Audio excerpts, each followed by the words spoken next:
Hello all and welcome to తైవ్యూ. Shankar Shanmukham actor అవుదాం అనుకున్నారంట Shankar sir. అందుకే వసంతరాగం అనే సినిమాలో ఒక చిన్న షాట్లో కూడా ఉంటారు. అండ్ దెన్ ఈ చేంజ్ దిస్ పాత్, డైరెక్టర్ అయ్యారు. అండ్ అది కూడా ఒక సాధారణ డైరెక్టర్ కాదు, ఎప్పుడో 1993లో డెబ్యూ చేశారు. ఇప్పటికి కూడా Shankar is undoubtedly one of India's top most directors. తీసిన సినిమాలకి సక్సెస్ రేట్ ఎలా ఉంటుందో మీకు తెలుసు కదా. ఇప్పుడు ఇండియన్ పార్ట్ 2తో మన ముందుకు వస్తున్నారు, ఒక గ్రాండ్ మూవీతో వస్తున్నారు. సో ఈ సినిమా రిలీజ్కి ముందు we're going to rank his movies from great to good. We do read every comment. మీరు అడిగిన ప్రతి వీడియో మీద ఎంతో రీసెర్చ్ చేసి మీ ముందుకి వీడియోగా తీసుకొస్తాం. ఇన్ రిటర్న్ మా కంటెంట్ నచ్చితే మాత్రం ప్లీజ్ డూ సబ్స్క్రైబ్ అండ్ ఈ వీడియో ఎక్కడ స్కిప్ చేయకుండా చూడండి. And guys, this is our personal list అంతే. ఒక సబ్స్క్రైబర్ ఎవరో శంకర్ మీద వీడియో చేయండి అని రోజు కమెంట్ చేస్తూ వచ్చారు. So here is it. So let's dive in to the video. Number 1 వచ్చేసి ఒకే అక్కుడు ఆర్ ముదలవన్. శంకర్ సార్ నుంచి వచ్చిన బెస్ట్ మూవీ అండ్ మన ఇండియన్ సినిమాలో పొలిటికల్ జానర్ మూవీ అనగానే అందరూ మాట్లాడుకునేది ఈ సినిమా గురించే. అసలు ఒకరోజు సీఎం అనే కాన్సెప్ట్ రావడం ఒక ఎత్తు అయితే, దాని నుంచి ఒక సోషల్ మెసేజ్ ఇచ్చే కమర్షియల్ మూవీని రాసుకోవడం ఇంకొక ఎత్తు. శంకర్ సార్ బిగినింగ్ స్టేజ్ అవడం వల్ల సొసైటీలో ఉండే ఆ రాత్ ని కల్లారా చూసిందే తన సినిమాల్లో పెట్టుకున్నారు. చదువుకొని మెచ్యూర్ గా ఆలోచించే సీఎం ఉంటే ఎన్ని మార్పులు తీసుకురాగలడో అని బిగ్ స్క్రీన్ మీద చాలా గ్రిప్పింగ్ గా చూపించారు. ఈ సినిమా వచ్చి 22 years అయిపోయినా ఇప్పటికీ చాలా రెలవెంట్ గా అనిపిస్తుంది. ఈ మూవీలో నాకు బాగా నచ్చే ఆస్పెక్ట్ ఏంటంటే Shankar sir writing. Raghuvaran jail నుంచి బయటికి వచ్చాక వాడికి అభిషేకం చేయాలయ్యా, పాలతోనో తేనెతోనో రక్తంతోనో అని అంటారు. నెక్స్ట్ షాట్ హీరో మీద అటాక్ అవుతుంది. బురద ఫైట్ అయ్యాక మొహం కడుక్కుందా అని షాప్ దగ్గరికి వస్తే మొహం చూసి అందరూ పాలాభిషేకం చేస్తారు. రఘువరన్ గారు చెప్పిన డైలాగ్ కి పే ఆఫ్ లాగా అనమాట. ఈ మూవీలో మగధీర సాంగ్ అందరికి బాగా గుర్తుంది కదా.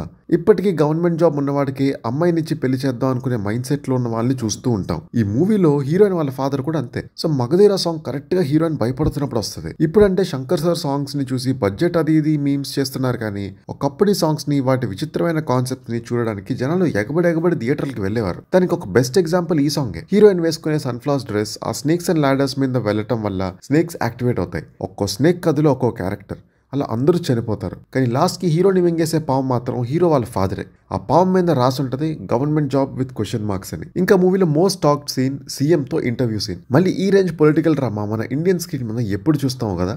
అందుకే ఈ మూవీ మన లిస్ట్ లో టాప్ స్పాట్ లో ఉంటుంది. Moving on to number 2, Bharateeyudu or Indian. Shankar sir and Kamal Haasan garu మళ్ళీ 25 ఏళ్ల తర్వాత ఒక సినిమాకి సీక్వెల్ చేస్తున్నారంటే దానికి మెయిన్ రీజన్ పార్ట్ 1 క్రియేట్ చేసిన ఇంపాక్ట్. సమాజంలోని కలుపుని ఏరేద్దాం అనుకునే ఫ్రీడమ్ ఫైటర్ సేనాపతి స్టోరీని చాలా ఆనెస్ట్ గా ప్రెజెంట్ చేస్తారు శంకర్ గారు. జనతా గ్యారేజ్ లో ఒక డైలాగ్ ఉంటుంది కదా, అడ్డుగలుగా ఎదిగే కొమ్మల్ని కొడుకుల్ని అనే డైలాగ్. ఆ డైలాగ్ ఈ మూవీకి యాప్ట్. అవినీతి చేస్తే కన్న కొడుకైనా చంపడానికి వెనకాడని మనిషి సేనాపతి. ఇప్పుడు 25 years క్రితం సినిమా ఇది. ఏం చూస్తాం అంటారా?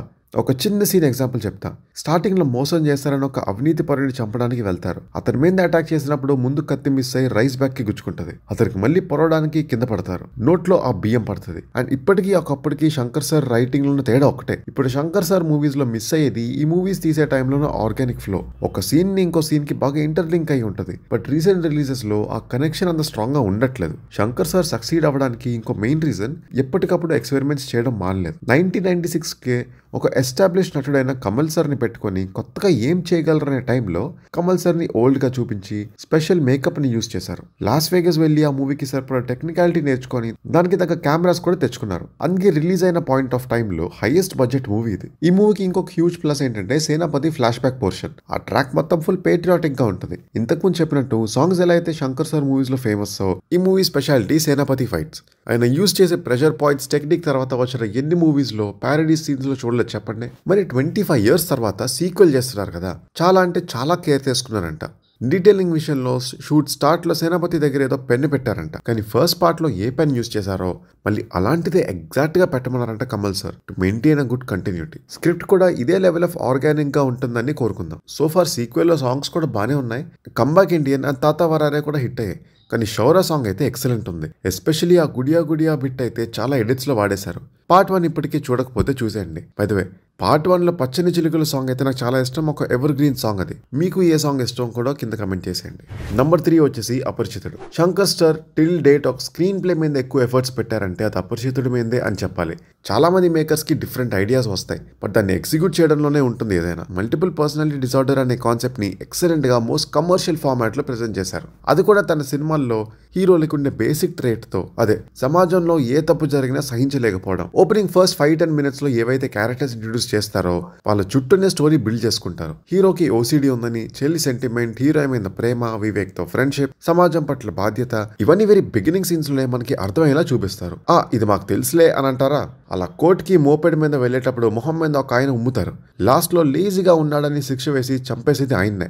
ఎండింగ్ లో కొంచెం పోయిటిక్ టచ్ ఉండాలని అనుకుంటారు శంకర్ సార్. చెల్లి చావుకి కారణమైన ఎలక్ట్రీషియన్ ని మళ్ళీ క్లైమాక్స్ ట్రైన్ లో చంపడం చూపిస్తారు. ఈవెన్ ఫస్ట్ చూసినప్పుడు నాకు కూడా లాస్ట్ లో జస్ట్ తాగినందుకే చంపారేమో అని అనిపించింది. బట్ తర్వాత చెల్లి చావుకి కారణమైన అతను అంత నిర్లక్ష్యంగా దొరకడం వల్ల అపరిచితుడి చేతిలో చనిపోతాడు. ఈ మూవీ గురించి ఇవే కాదు, మూవీ రిలీజ్ అయ్యి 15 ఏళ్ళు అయిందని స్పెషల్ గా ఇంటర్వ్యూలో శంకర్ సార్ చాలా డీటెయిల్స్ రివీల్ చేశారు. వాటిలో నాకు బాగా నచ్చింది ఏంటంటే టైటిల్ కార్డ్స్ లో తను పెట్టిన డీటెయిలింగ్. టైటిల్ వస్తున్నప్పుడు 3 సార్లు వస్తుంది, ఒక్కోటి ఒక డిఫరెంట్ ఫాంట్ లో. ఫస్ట్ ది క్లాసిక్ గా, రెండోది కొంచెం స్టైలిష్ గా, అలా హీరోలా ఉన్న డిఫరెంట్ 3 షేడ్స్ కి తగ్గట్టు ఉంటాయి. అన్ని కంబైన్ అయ్యి అపరిచితుడు అని వస్తుంది. కేవలం ఈ మూవీ అనే కాదు, మిగతా మూవీ టైటిల్స్ కూడా శంకర్ సార్ ఎక్స్ప్లెయిన్ చేశారు. జెంటిల్మెన్ లో కొంచెం సాఫ్ట్ గా కనబడుతూ పవర్ఫుల్ విషయం ఉన్న రోల్.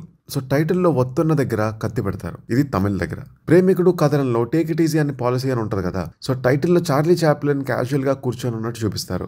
ఇండియన్ కి వచ్చేసరికి పవర్ చుట్టూ ఉండడం వల్ల టైటిల్ నుంచి బుల్లెట్ పాస్ అవుతుంది. ఇలా టైటిల్ తో కూడా ఒక స్ట్రాంగ్ స్టోరీ చెప్పొచ్చని శంకర్ సార్ ఫీల్ అవుతారంట.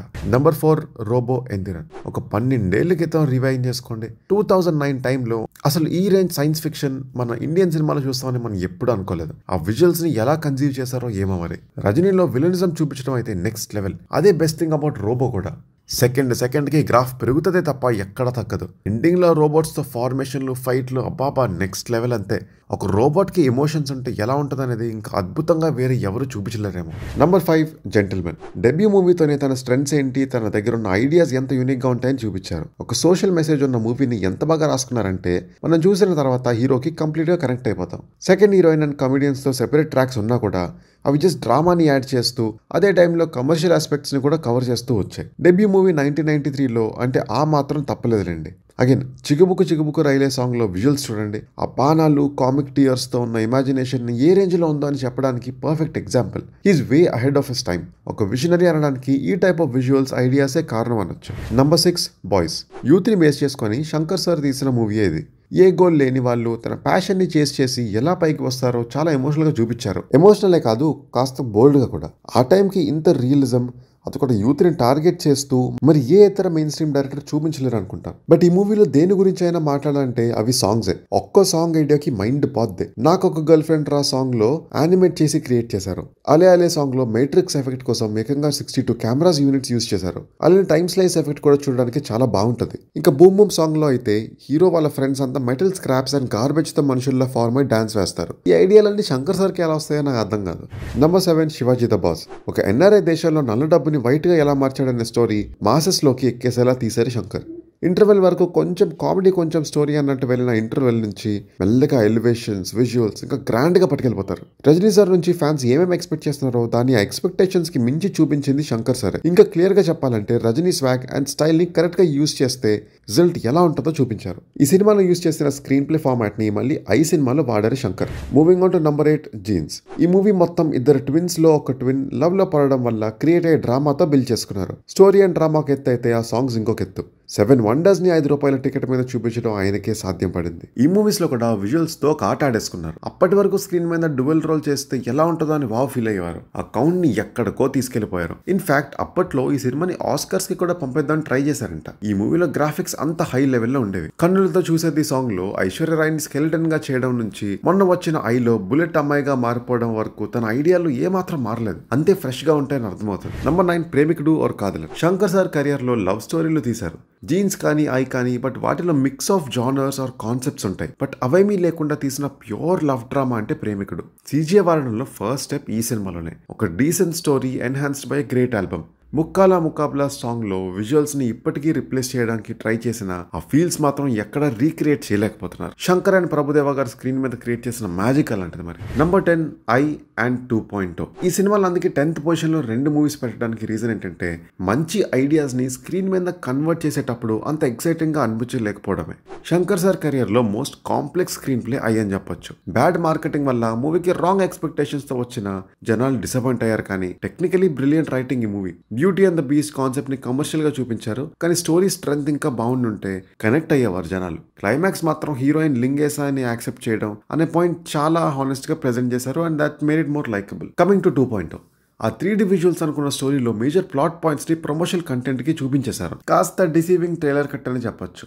ముందే ఏం జరుగుతుందో గెస్ చేయడం వల్ల ఇంపాక్ట్ కాస్త తగ్గింది. చూసారా ఈ రెండు మూవీస్ కి బ్యాడ్ మార్కెటింగ్ ఎంత డ్యామేజ్ చేశాయో. Shankar sir visuals big screen మీద చూడడానికి చాలా బాగుంటది, బట్ ఆఫ్ లేట్ ఆయన స్టోరీలో ఆ సాలిడ్ ఇంపాక్ట్ కనబడడం లేదు. ఆయన మళ్ళీ స్ట్రాంగ్ జోన్ లోకి ఈ మూవీ స్టార్ట్ చేయడం మొదలు పెట్టారు. సమాజంలో జరిగే కష్టాలని ఎదురించే పోరాడే ప్రొటాగనిస్ట్ మళ్ళీ తీసుకొస్తున్నారు. శంకర్ సార్ సక్సెస్ కి రీజన్ తన టైం తో పాటు ఇవాల్వ్ అవ్వడం.